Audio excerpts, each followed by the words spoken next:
जय श्री राम दोस्तों। मैं आज आपके लिए लाई हूँ कांवड़ यात्रा की एक अद्भुत कथा। सुनिएगा, आपका मन प्रसन्न हो जाएगा। महाकाल के भक्तों में कांवड़ यात्रा का विशेष महत्व है। हर साल श्रावण मास में असंख्य कांवड़ियाँ धार्मिक स्थलों से गंगा जल से भरी कांवड़ लेकर पद यात्रा करके अपने गांव वापस लौटते हैं। इसी सफ़र को कांवड़ यात्रा बोला जाता है। ऐसे ही महाकाल के एक भक्त भोला राम ने सावन माह के प्रथम सप्ताह हरिद्वार से जल लेकर बाबा विश्वनाथ वाराणसी की तरफ पैदल यात्रा प्रारंभ करने का प्रण लिया। यह कांवड़ यात्रा आज तक की सबसे लंबी दूरी की यात्रा बनने वाली थी। भोला राम के इस ऐलान से आसपास के गांव में खलबली मच गई, क्योंकि भोला राम शारीरिक तौर पर ज़्यादा मजबूत नहीं था। फिर भी उसने इतना बड़ा संकल्प कर लिया था कि जहां बड़े बड़े घुटने टेक देते थे। भोला राम के परिवार में उसे समझाने की बहुत कोशिश की, लेकिन भोला राम का संकल्प अटूट था। उसने ठान लिया था कि अब उसका कोई साथ दे या ना दे, पर कांवड़ लेकर अकेला ही जाएगा। भोला राम की कांवड़ सजाने के लिए कई गांव के लोग उपस्थित हुए। सभी भोला राम का उत्साह बढ़ाते हैं। हालांकि भोला राम को अपने महाकाल पर पूर्ण विश्वास था, इसलिए वह इस कांवड़ यात्रा के संकल्प को छोटा ही समझ रहा था। दरअसल वह पहली बार महाकाल की कांवड़ यात्रा में हिस्सा लेने जा रहा था और उसे अंदाज़ा भी नहीं था कि इस सफ़र में कितनी परेशानियां होने वाली हैं। भोला राम अगली सुबह अपनी कांवड़ यात्रा अकेले ही प्रारंभ करता है। आसपास के गांव से कई भक्त भोला राम को देखने पहुंचते थे, लेकिन कोई उसके साथ यात्रा में जाने को तैयार नहीं था, क्योंकि सभी भोला राम के संकल्प की कठिनाइयों को भली भांति समझ रहे थे। भोला राम धीरे धीरे कदम बढ़ाने लगता है। भोला राम की कांवड़ का वजन लगभग 70 किलो था, जो उसके शारीरिक वजन से 10 गुना अधिक था। भोला राम कुछ ही दूर आया था कि महाकाल उसकी परीक्षा लेना शुरू कर देते हैं। भोला राम की कांवड़ यात्रा से पानी टपकने लगता है। भोला राम पानी की मटकियों को चेक करता है तो उसे एक मटकी में छोटा सा छेद दिखाई देता है। भोला राम मटकी का छेद बंद करने की बहुत कोशिश करता है, लेकिन उसके पास ऐसी कोई वस्तु नहीं थी जिससे पानी की धार रोकी जा सके। वह महाकाल का नाम लेकर आगे बढ़ने लगा। अचानक उसे रास्ते में एक मजदूर दिखाई देता है, जो रोड बनाने में काम में लगा हुआ था। वह आग के पास खड़ा होकर डामर गर्म कर रहा था। भोला राम को तुरंत तरकीब सूझी। वह मजदूर के पास जाकर थोड़ा सा डामर लेकर मटकी के छेद में लगा देता है और डामर लगते ही पानी टपकना बंद हो जाता है। भोला राम मजदूर को धन्यवाद देते हुए आगे बढ़ जाता है। समस्या का समाधान होते ही भोला राम का उत्साह दोगुना हो जाता है। उसकी यात्रा की गति बढ़ चुकी थी। 4 घंटों की यात्रा होती ही भोला राम बहुत थक गया था और रोड के किनारे एक पेड़ के पास बैठ जाता है। भोला राम अपने साथ कुछ खाने पीने की सामग्री रखकर लाया था। उसे निकाल कर वह खाने लगता है। खाना खाने के बाद भोला राम को नींद आ जाती है। वह पेड़ से टिक कर सो जाता है।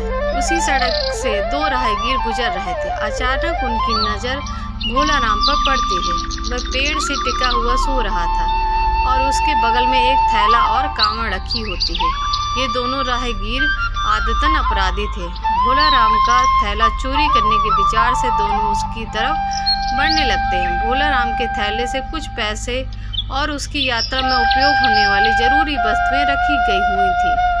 दोनों राहगीर जैसे ही भोला राम का थैला उठाते हैं, दहशत से उनके पांव कांपने लगते हैं, क्योंकि थैला उठाते ही भोला राम के सर के ऊपर एक बहुत विशाल सांप फन फैलाए खड़ा हो जाता है। सांप को देखते ही थैला छोड़कर दोनों दुम दबाकर भाग जाते हैं। भोला राम को सोते हुए पूरी रात गुजर जाती है। इस घटना की भनक तक नहीं लगती, जैसा कि वह सुबह उठकर देखता है कि उसका थैला थोड़ा दूर पड़ा हुआ है। उसे समझ में आ जाता है किसी ने चोरी करने की कोशिश की थी, लेकिन उसे ताज्जुब होता है कि चोरों ने थैला छोड़ क्यों दिया था। भोला राम तुरंत थैले में अपना सामान देखता है। सभी चीज़ें व्यवस्थित मिलती हैं। वह अपनी नित्य क्रिया करके कांवड़ यात्रा पुनः प्रारंभ कर देता है। भोला राम को महाकाल की यात्रा में आनंद आने लगा था।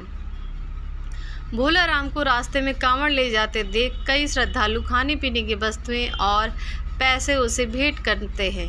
भोला राम को सफ़र करते हुए 8 दिन गुजर चुके थे और तभी अचानक उसने आधा ही सफ़र तय किया था। रास्ते भर बारिश की बूंदें भोला राम को थकान का एहसास नहीं होने दे रही थी।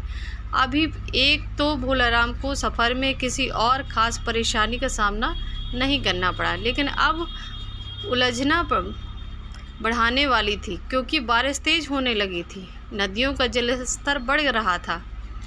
अभी भोला राम को रास्ते में कई नदियां नाले पार करने थे। भोला राम शारीरिक दुर्बल जरूर था, लेकिन उसके हौसले बुलंद थे। महाकाल की भक्ति ने उसे ऐसा साहस दिया था कि वह अपनी कांवड़ यात्रा को बिना रोके आगे बढ़ता जा रहा था। अचानक भोला राम को लोगों की भीड़ दिखाई पड़ती है। वह पास जाकर देखता है, हैरान हो जाता है, क्योंकि नदी का पुल टूट चुका होता है और आगे जाने के लिए यही एक रास्ता था, और जब तक नदी का पानी समान स्तर से नहीं जाता तब तक यहाँ से पार करना नामुमकिन था। भोला राम कांवड़ लेकर सड़क पर ही बैठ जाता है। पानी नीचे उतरने का इंतज़ार करने लगता है। उसे बैठने 4 घंटे ही हुए थे कि अचानक एक एम्बुलेंस आकर खड़ी हो जाती है। एम्बुलेंस के अंदर मंत्री को ले जाया जा रहा था, लेकिन पुल टूटने की वजह से एम्बुलेंस को रुकना पड़ता है। लेकिन जैसे ही मंत्री के काफ़िले को पुल टूटने की खबर मिलती है, वह मंत्री जी के लिए हेलीकॉप्टर भेज देते हैं। हेलीकॉप्टर पहुंचते ही मंत्री जी के साथ साथ वहां बैठे लोगों को भी नदी के उस पार जाने का मौका मिल जाता है, और उन्हीं लोगों के बीच में भोला राम भी अपनी कांवड़ लेकर हेलीकॉप्टर में बैठ जाता है। नदी पार कर लेता है। भोला राम महाकाल को मन ही मन प्रणाम करता है, अपना सफ़र जारी कर देता है। कुछ दूर आने वाले के बाद भोला राम को एक गांव के किनारे पहाड़ी के ऊपर छोटा सा मंदिर दिखाई देता है। भोला राम को अचानक उस मंदिर में जाने का विचार आता है। वह अपनी कांवड़ लेकर मंदिर की तरफ जाने लगता है। मंदिर थोड़ा ऊंचाई पर था, उसे ऊपर चढ़ने में परेशानी हो रही थी, लेकिन भोला राम की पेड़ की शाखाएं पकड़कर मंदिर के द्वार तक पहुंच जाता है और अपनी कांवड़ को मंदिर के बाहर रखकर अंदर प्रवेश कर जाता है। अंदर पहुंचते ही उसे साधु ध्यान में बैठे हुए दिखाई देते हैं। भोला राम की आहट से उनकी आंखें खुल जाती हैं। वह भोला राम को उसके नाम से बुलाते हुए कहते हैं कि भोला राम, आओ, लाओ पानी मुझे दे दो, मुझे बहुत प्यास लगी। भोला राम को ताज्जुब होता है कि साधु ये कैसे जानते हैं कि मैं मटकी में जल लाया हूँ। भोला राम तुरंत साधु के सामने हाथ जोड़कर खड़ा हो गया और कहता है, बाबा आप तो अंतर्यामी प्रतीत हो रहे हैं। आप तो यह सब जानते हैं कि मैं कांवड़ के लिए पवित्र जल लेकर आ रहा हूँ, जिसे मैं अपने महाकाल को अर्पित करूँगा, और अगर मैंने यह आपको दे दिया तो मेरे पास वहाँ ले जाने के लिए कुछ नहीं बचेगा। वैसे भी रास्ते में बहुत सारा जल गिर चुका है। मैं क्षमा चाहता हूँ, मैं आपको जल नहीं दे सकता।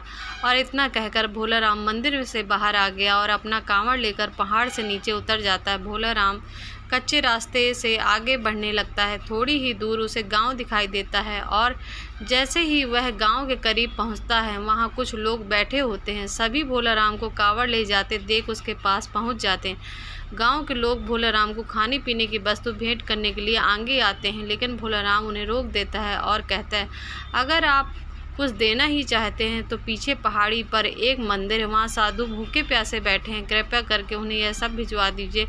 गांव के लोग भोला राम को आश्चर्यचकित होकर देखने लगते हैं और कहते हैं, भैया यहाँ तो कोई पहाड़ी नहीं है, यह पूरा इलाका जंगली है और यहाँ पेड़ पौधों के अलावा कुछ दिखाई नहीं देता। जरूर आपको कोई भ्रम हुआ होगा। भोला राम सोच में पड़ गए और कुछ देर बाद वह कहता है कि मैं दावे के साथ कह सकता हूँ, यहाँ पहाड़ी में एक मंदिर है।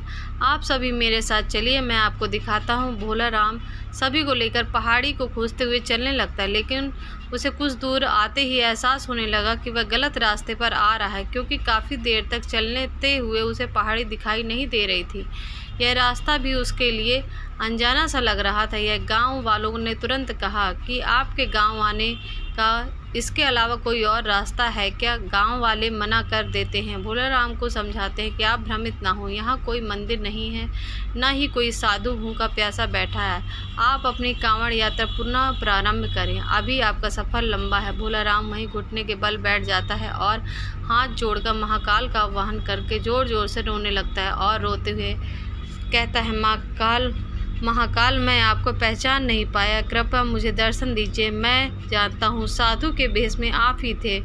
मैं आपके लिए जल लाया हूँ। मैं आपको जल पिलाए बिना यहाँ से कहीं नहीं जाऊँगा। कुछ ही देर में भोलेराम के सामने से जो बड़े पेड़ों के पीछे अचानक पहाड़ी की मंदिर नजर आने लगी। गांव के सभी लोग मंदिर को देखकर दंग रह गए। मंदिर दिखते ही भोलाराम कांवड़ लेकर दौड़ पड़ता है, दोबारा उसी मंदिर में प्रवेश कर जाता है। गांव के लोग पहाड़ी के नीचे खड़े होकर महाकाल की महिमा देख रहे होते हैं। मंदिर रहस्यमयी था, जिसे आज से पहले किसी ने नहीं देखा था। भोलाराम मंदिर के अंदर पहुँचते ही साधु के सामने अपनी कांवड़ रख देता है। साधु भोलेराम से कहते हैं, मेरे मस्तक में जल डालो।